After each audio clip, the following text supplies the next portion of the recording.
¿Cómo están? Bienvenidas y bienvenidos a su sesión de Historia para sexto grado en Aprende en Casa 2.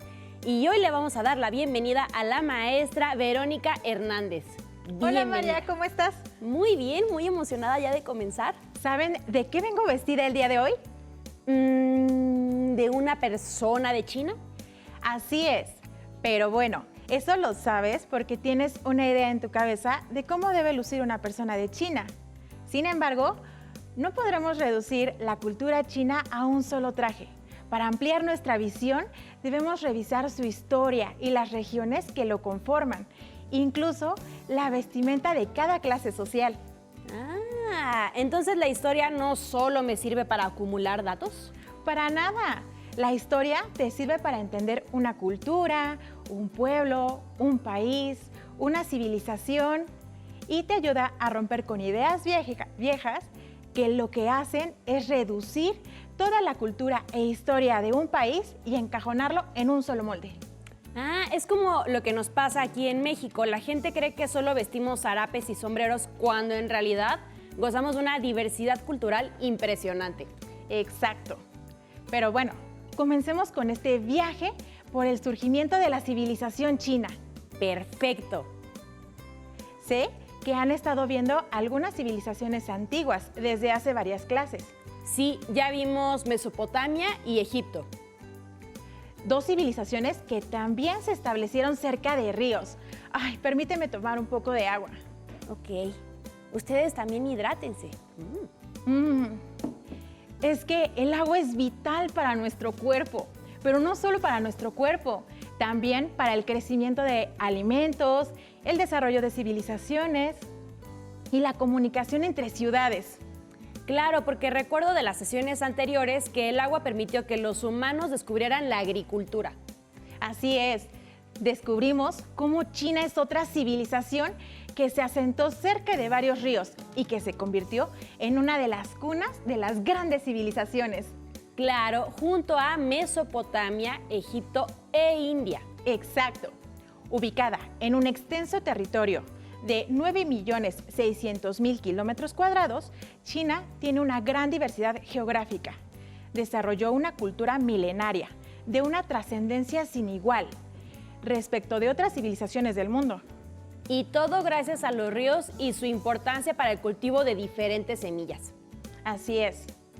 Esta fascinante civilización agrícola del Lejano Oriente fue una de las primeras regiones del mundo donde se registró el proceso de domesticación de plantas y animales, y con ello la paulatina sedentarización de las sociedades humanas.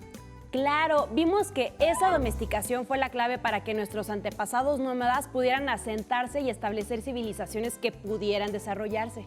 Precisamente, estos procesos que mencionas, María, se han registrado en China en el año 10.000 a.C. aproximadamente, con el cultivo de 3 tipos de alimentos diferentes. Justo después de la glaciación, la gente del valle de Yangtze comenzó a cultivar arroz. Luego, las personas cercanas al río Amarillo sembraron mijo y sorgo, además de domesticar cerdos. Y algunas otras aldeas cultivaron tubérculos, como el ñame y el taro. Entonces, una vez que comenzaron a sembrar estas semillas, entraron al Neolítico y podemos hablar de una sedentarización y del surgimiento de una gran civilización. Eso hubiera sido bueno, pero no fue el caso. Pese a esta temprana domesticación de plantas, tuvieron que pasar otros miles de años para que se registrara el surgimiento de la civilización china. Es decir, la aparición de las primeras ciudades-estado, con una organización política, social y económica, un sistema propio de escritura, de creencias y rituales y numerosos avances científicos.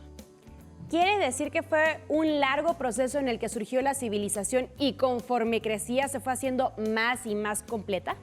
Efectivamente, pero para que quede claro ese proceso, vamos a platicar más sobre este tema. Entonces, ¿cuándo surge la civilización china? Mira, en nuestro libro de texto aparece señalada la fecha de 2200 a.C. como el año en el que surge la primera aldea china, conocida como la dinastía Xia. Eso fue hace muchísimos años. Pero entonces en China se organizaron por dinastías. Sí, muchísimos años. Y con relación a tu pregunta, una dinastía es el gobierno de varios reyes provenientes de la misma familia.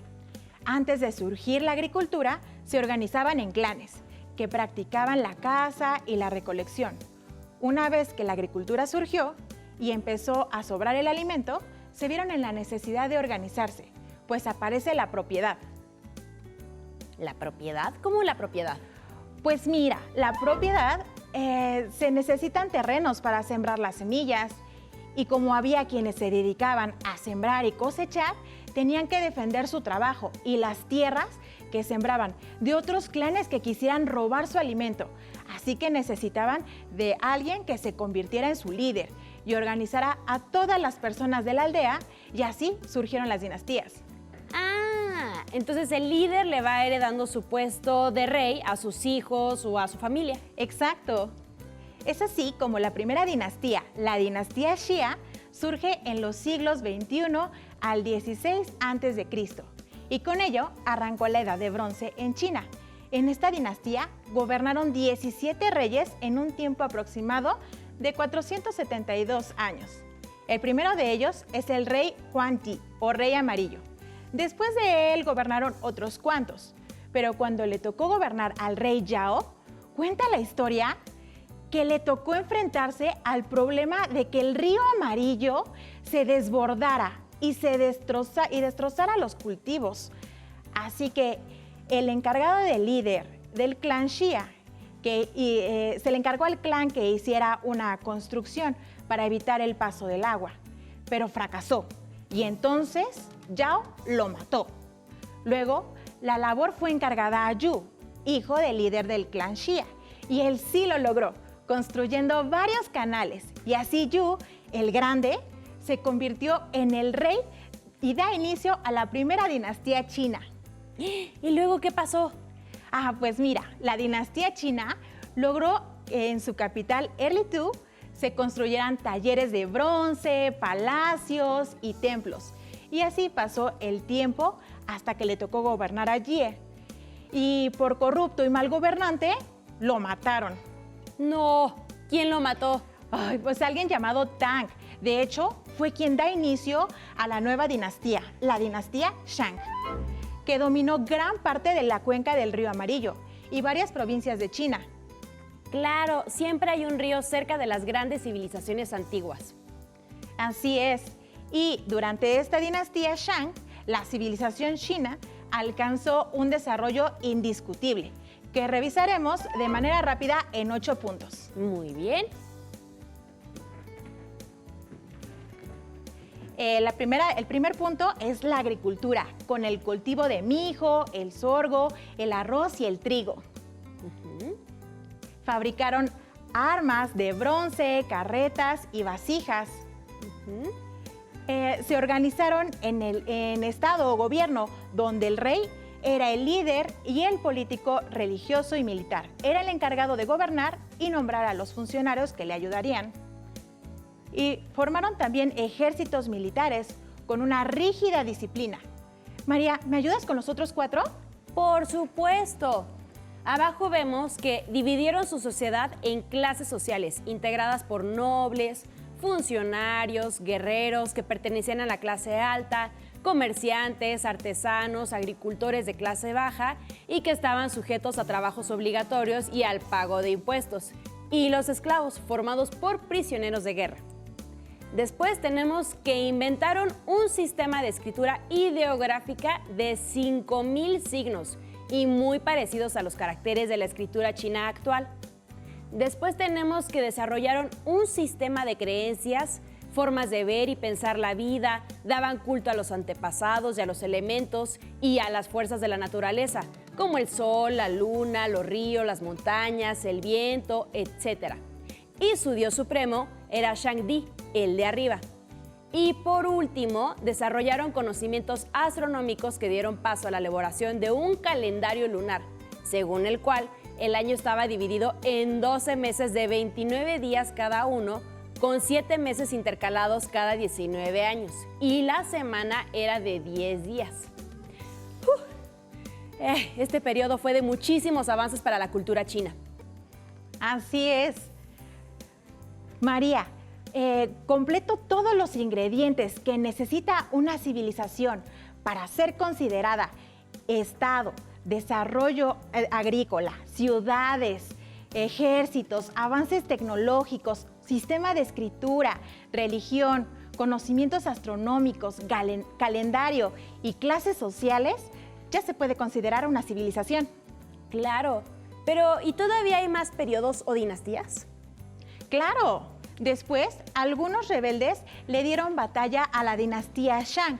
Los rebeldes ganaron y dejaron al palacio Shang ardiendo, y así surgió la dinastía Zhou. La dinastía Zhou expandió su territorio de manera inimaginable. Conquistaron tantas provincias que al tener el poder centrado en un solo lugar no funcionaba, por lo que empezaron a repartir el poder en las diferentes provincias. Pero todos debían seguir rindiendo lealtad y obediencia al rey Zhou. Estas familias encargadas en cada provincia tenían varias tierras, poseían privilegios y la llevaban bien con el rey. A ver si estoy entendiendo bien. ¿Esto quiere decir que ya con la dinastía Zhou se organizaron como sociedad feudal, en cuya cabeza estaba el rey? Estás entendiendo perfecto. Lo interesante es que con el paso de los años hubo varias guerras que dividieron a China en diferentes territorios y gobiernos, por lo que los Zhou perdieron poder y comenzó la lucha entre todos. ¿Y entonces no había un solo rey para todo China? No, primero había cerca de 170 gobiernos diferentes y luego de varias guerras quedaron solo 7 gobiernos diferentes. Y estos empezarían a pelear entre ellos para robarse el territorio. Eran tantas las guerras que en esta época se escribió el libro de arte de la guerra, lo que transformó a China. ¿Y cómo fue esa transformación? Pues esos 7 gobiernos se fueron matando entre ellos, hasta que el que ocupó las mejores estrategias ganó, y fueron los Qin. Los Jin empezaron a derrotar a todos los demás estados y lograron unir a toda China en un solo imperio. Así fue como apareció el primer imperio chino, a cargo del emperador Sheng, en el año 221 a.C. Entonces, esta fue una nueva etapa en la historia de esta civilización. ¿Y cuáles fueron los avances de este primer imperio chino? Durante el imperio Sheng, mejor llamado Qin Shi Huang, se llevaba a cabo un gran número de operaciones militares destinadas a sofocar posibles focos de resistencia y a extender y controlar las fronteras del imperio. En este periodo se creó una moneda común para toda China. Estableció una misma escritura para todo el imperio. Construyeron nuevas ciudades, palacios, una inmensidad de redes, vías terrestres y fluviales, canales y la construcción de la maravillosa muralla china, la famosísima muralla china. Otra maravilla. Recuerdo que los jardines colgantes de Babilonia fueron producto de la civilización mesopotámica. Y ahora esta otra maravilla, la muralla china, también tiene sus orígenes en civilizaciones muy antiguas. Pero déjame contarte más sobre esta muralla y el extravagante emperador que la mandó a edificar. La muralla fue construida para evitar el paso a los hunos, que vivían en Mongolia. Y como tribu nómada, saqueaban todos los días los territorios ya conquistados por el emperador. ¿A qué se refiere con que el emperador era extravagante? Bueno, digo que fue extravagante porque estaba obsesionado con el tema de la inmortalidad e hizo un viaje para buscar el elixir que le diera la vida eterna. Por eso pidió que al morir fuera enterrado en un mausoleo con réplicas de 8,000 guerreros chinos. ¿No lo sabían? Bueno, entonces los invito a ver el siguiente video para que comprendan mejor a lo que me refiero y lo vean ustedes con sus propios ojos.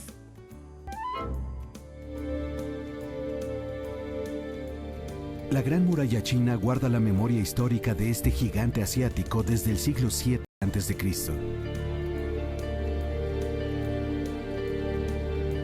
Eran momentos difíciles.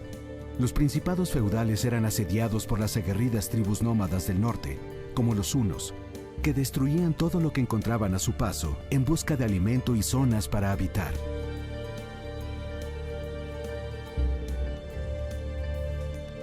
Para protegerse, los reinos empezaron a levantar murallas en sus fronteras. En el siglo III antes de nuestra era, surgió una figura icónica, Qin Shi Huang, un político y militar que terminó con las luchas internas y creó un país unificado. Se convirtió en el primer emperador de la China imperial.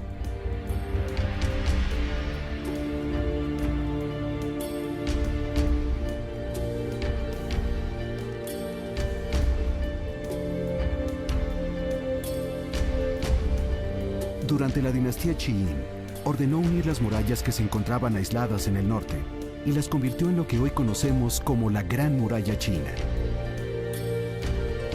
De acuerdo con el Diario del Pueblo, el periódico oficial del Partido Comunista, esta edificación tiene una longitud superior a los 6.700 kilómetros, que van desde el extremo este del país, en el paso de Sanjaiquan, provincia de Hopei, hasta el paso de Chaiyuquan, en la provincia de Gansu, en el oeste. Atraviesa las provincias de Liaoning y Hopei, la municipalidad de Tianjin, la capital Beijing, las provincias de Shanxi y Shaanxi, la región autónoma de Ningxia y llega a la provincia de Gansu. Fue edificada con diferentes tipos de materiales. En la zona del este, la denominada Cabeza del Dragón Viejo, se levantó con ladrillos y piedras talladas. Estos materiales también se utilizaron en el tramo mejor conservado de toda la muralla, la sección de Badaring, en Beijing. Aún se mantienen en pie los pasillos desde donde se lanzaban cañonazos.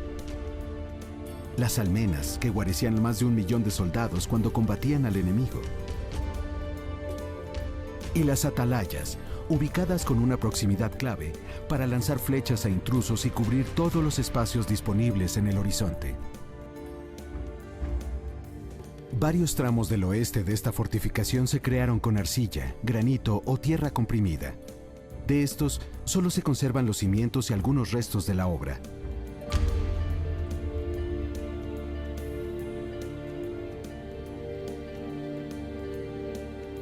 La Gran Muralla China está considerada como uno de los mayores proyectos de construcción en la historia del mundo.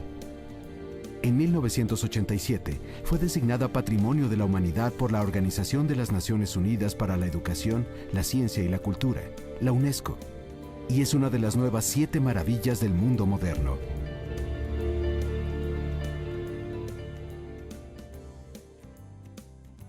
El unificador de China y artífice de la Gran Muralla, el emperador Qin Shi Huang, tenía grandes dotes para la guerra y para gobernar, pero también una marcada obsesión por la vida eterna.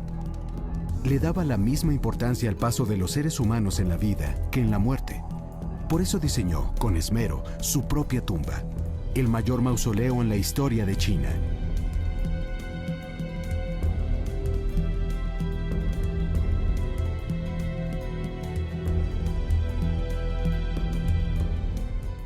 Nos encontramos en el mausoleo de una de las figuras más trascendentales de la historia de China, el emperador Qin Shi Huang, que dio origen a la unificación de esta región en el siglo III. Sus restos son custodiados por más de 8,000 guerreros de terracota que cuidan su reino en el más allá. Desde este emblemático y mítico lugar de la historia de China, los invitamos a conocer más sobre este gran país. Huangjin Laeto Chungwo. Bienvenidos a China. El mausoleo abarca más de 56 kilómetros cuadrados en la montaña Lisa, en Xi'an. Aquí se erige una pirámide donde se encuentra una cámara mortuoria construida durante 40 años por 700,000 súbditos. En ella descansa Qin Shi Huang, con sus joyas y sirvientes. Sus tesoros no han sido vistos por la humanidad, ya que la tumba no ha sido excavada a más de 2.200 años de su construcción en el siglo III a.C. Pero así como Qin Shi Huang unificó a China y unió las murallas del norte para ofrecer seguridad a su pueblo, en su muerte también goza de un tributo único. miles de combatientes resguardan su descanso eterno. Son los guerreros de terracota, el mayor descubrimiento arqueológico del mundo en el siglo XX.